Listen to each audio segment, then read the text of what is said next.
দাদা কি বলবেন, এভাবে থাকতে পারবেন রাস্তায়? কি করা যাবে, থাকতে হবে, কিছু করার নেই, কিছু করার নেই, কি করা যাবে, থাকতে হবে। তো মমতা বন্দ্যোপাধ্যায়কে তো দেখে আপনারা প্রত্যেকেই বলছেন যে এখানে রাজ্যের মুখ্যমন্ত্রী আসবেন, আসা উচিত, কিন্তু কি মনে হয় মমতা বন্দ্যোপাধ্যায় পাশে আছে আপনাদের? কি করে বলতে পারছি না, কিছু বলতে পারছেন না, মানে পাশে থাকার কোনো নমুনা দেখতে পাচ্ছেন? নমুনা কোথায়, কেউ আসছে না, কথা বলছে না, কি দেখবো, কিছু নমুনা নেই, কিছু নমুনা নেই এখানে। মমতা বন্দ্যোপাধ্যায়ের কিছু নমুনা নেই, কোনো ওকর গোষ্ঠী কামনা নেই, কিচ্ছু নেই। রাজ্যের মুখ্যমন্ত্রী এসেছিলেন নাকি, মানে কথা বলেছেন আপনাদের সঙ্গে, যোগাযোগ করেছেন, আপনারা কোথায় থাকবেন বলেছে রাজ্য সরকার? এখন কোথায় কিছু বলেছে? কি বলছেন দিদি? কিচ্ছু বললো না। ওখানে আমার বাড়ি দেখুন, পিছনে আমার বাড়িটাই দেখুন, চলুন দেখান, হাঁটতে পারি না। এই মুহূর্তে ধরবো আপনাকে, এই মুহূর্তে বাড়িটা দেখানোর চেষ্টা করি। পার্থ উনি বসে রয়েছেন রাস্তার ধারে, এটা বাড়ি ভেঙে পড়ে রয়েছে, এই বাড়িগুলো ভেঙে পড়ে রয়েছে, এইগুলোর অবস্থা পুরো ধসে গিয়েছে বাড়ি। এই মুহূর্তে এইভাবে দাঁড়িয়ে রয়েছি, এটা প্রাণ সংশয়, থাকবে কিভাবে? দেখুন এখানে শিলা বসানো রয়েছে, দেবাদিদেব মহাদেব রয়েছে, নন্দী মহারাজ রয়েছেন, সেই গাছতলায় ফাটল ধরেছে, সব ভেঙে পড়ে রয়েছে। এটা ছবি।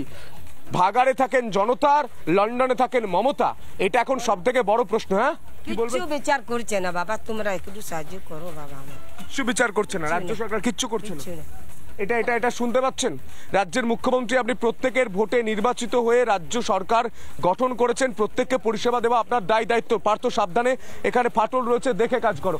এই মুহূর্তে সাধারণ মানুষ যারা রয়েছেন, অনেকেই বাইরে থেকে এসেছেন, তারাও দেখতে এসেছেন যে এখানকার মানুষের কি পরিস্থিতি।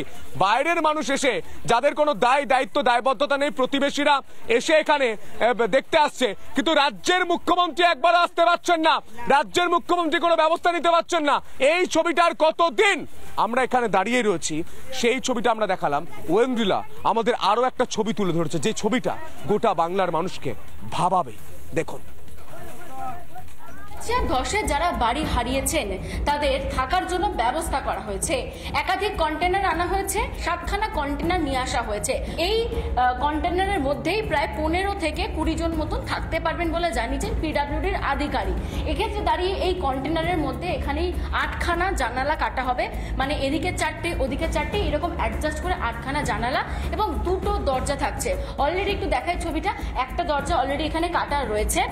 পুরসভার সূত্রে যে খবর পাচ্ছি, এই কন্টেনারের মধ্যে আলো এবং ফ্যানেরও ব্যবস্থা করা হবে, যাতে কিনা অস্থায়ীভাবে কিছুদিন আপাতত সেই সমস্ত ঘর হারারা থাকতে পারেন এই কন্টেনারের মধ্যে।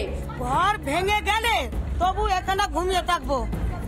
এখানটা ঘর তো ভেঙে গেছে তো গেছে, একদম পুরো মাঠ হয়ে গেলে তখন এখানে শুয়ে থাকবো, আর কোথাও যাব না।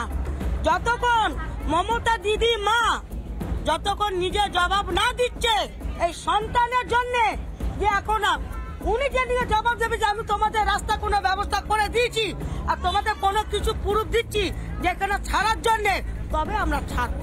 একটা লিখিত দিক, তার প্রমাণ দিক। নানা ধরনের কন্টেন্ট দেখার জন্য লাইক করুন, শেয়ার করুন আমাদের ফেসবুক পেজ, সাবস্ক্রাইব করুন আমাদের ইউটিউব চ্যানেল। পাশাপাশি অন্যান্য ব্রেকিং নিউজের জন্য অবশ্যই চোখ রাখুন রিপাবলিক বাংলায়।